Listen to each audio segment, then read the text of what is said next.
Hey, welcome back to the Disney Plus Everyday Challenge, and today we have Miraculous World Paris Tales of Shadybug and Claw Noir. Okay, this is after yesterday doing Mira in the multiverse. Yes, we have another multiverse story here. As I said yesterday, everybody's doing the multiverse. Everybody. I'm going to do a multiverse myself. But yeah, this is an alternate reality story where universes collide that bring together our favorites Marinette and Adrian as Ladybug and Cat Noir, coming face to face with their evil alternate world counterparts, and even the villain, what's his name, who is normally the villain in their world, he's the hero in the other reality, the butterfly guy. But Shadybug is a bit of a not an official name. I think it's a nickname.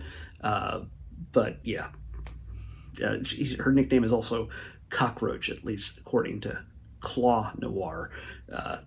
He does all the same bad puns and obnoxious just dialogue, but yeah, he's the same guy, but evil. Yes, they're Shadybug and Claw Noir do their best Joker and Harley Quinn, let's say. I mean, the color schemes work, and there's some oversized weapons. Whenever she goes lucky something, I can't remember the term that she good luck, or no, it can't be good luck.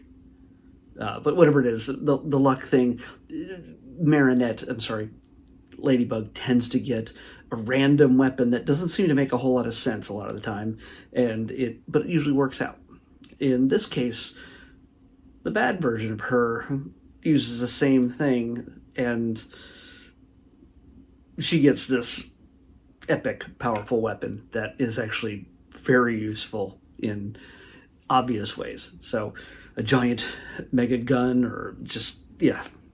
There's no gun shooting in this. This is, again, the power of love and friendship often wins over anything, even though there's a lot of fists throwing. There's not a whole lot of hits, I think. It doesn't seem like that anyway. We come into the story, and I've seen my share of Miraculous stories and movies and series and things like that here on Disney Plus. So I have an understanding of all the characters. For those of you who don't understand, this is a superhero adventure. Set in Paris. Well, this is set in Paris. There's the Miraculous world tends to take our characters to different parts of the world. They've come to New York City. They've gone to China, I believe. They've just gone all over. But this is a series of films, and also an animated regular episodic series that just puts two friends who each have a crush on each other, but don't realize who the other is when they're in their superhero costumes, and they tolerate each other. They're friends, but they're too professional to mix things up. So yeah, it's it's a little far-fetched, and you kind of wonder how they're going to be able to keep those secrets even when there's an alternate version of themselves coming in contact with each one of them, and they turn off their costumes. And also when they go into hiding, they're not in the same room, so they're in separate. There's a wall separating them, and so they don't reveal who they are. They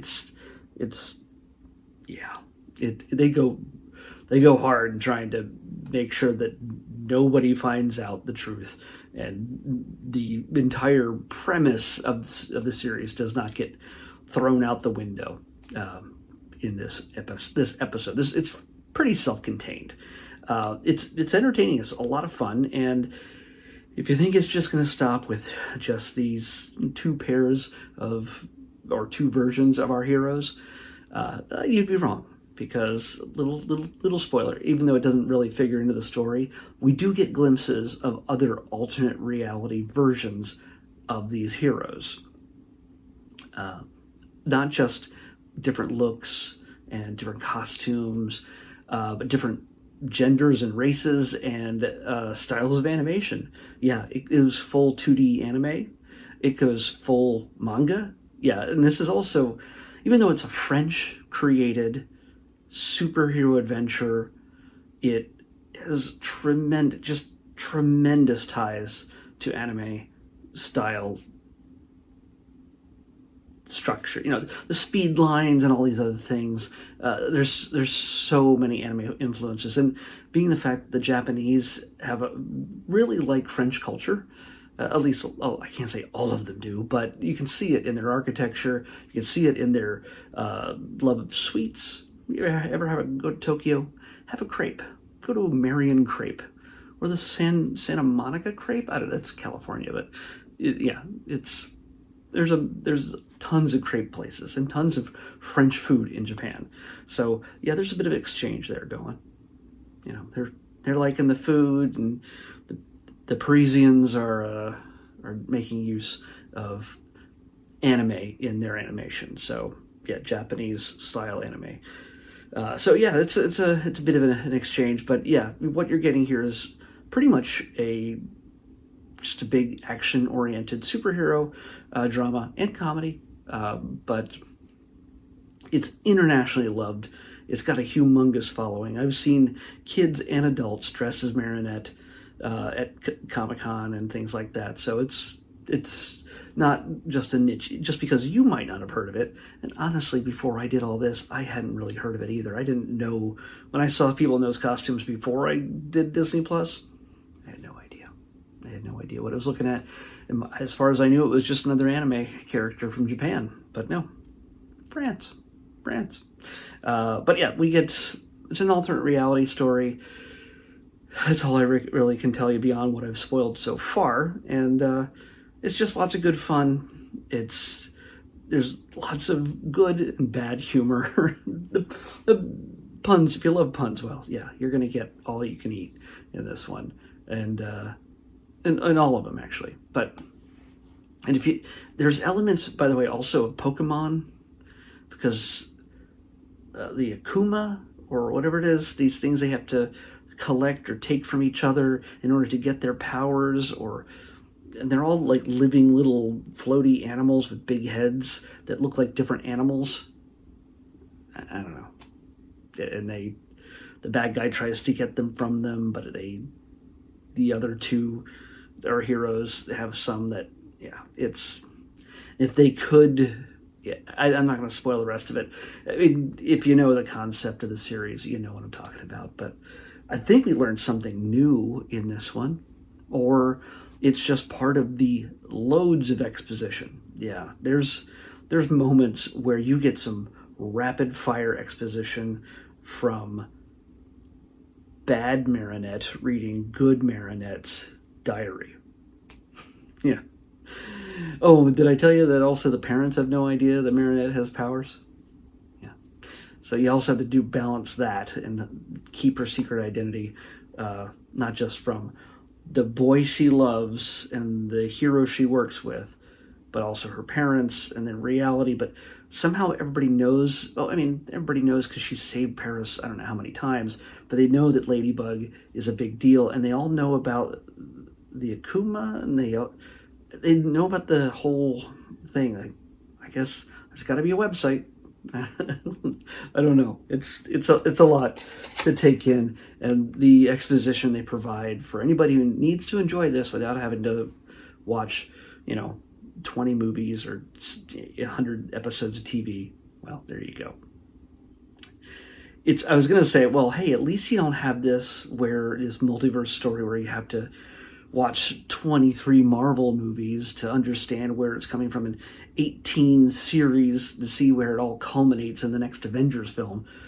But I'd be wrong, because there's so much content prior to this.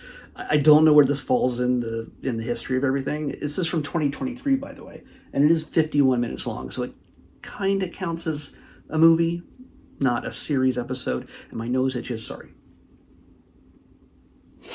No edits at all. But hey, that's a good point to stop rambling. And this is, yeah, I enjoy these things. I think if you got kids, they'd enjoy it too.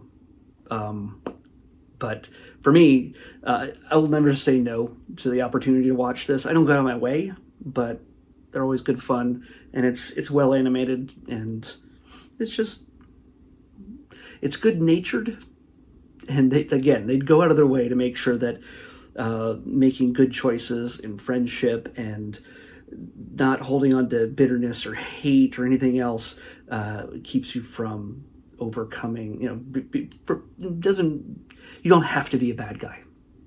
Is the kind of resolution to this story. Let's just say it's never going to finish. Nobody's going to defeat the villain by beating the crap out of him. It's just not going to happen. It's France. So, not that the French can't be violent. They led a revolution. They've had plenty of revolutions. And they've plenty of resistance during the World War II. But hey, we're going to pick tomorrow's episode. And tomorrow is our 1800th episode. Yeah, 1800 straight days. 1800 days consecutively. We're closing in on 5 years of Disney Plus's existence.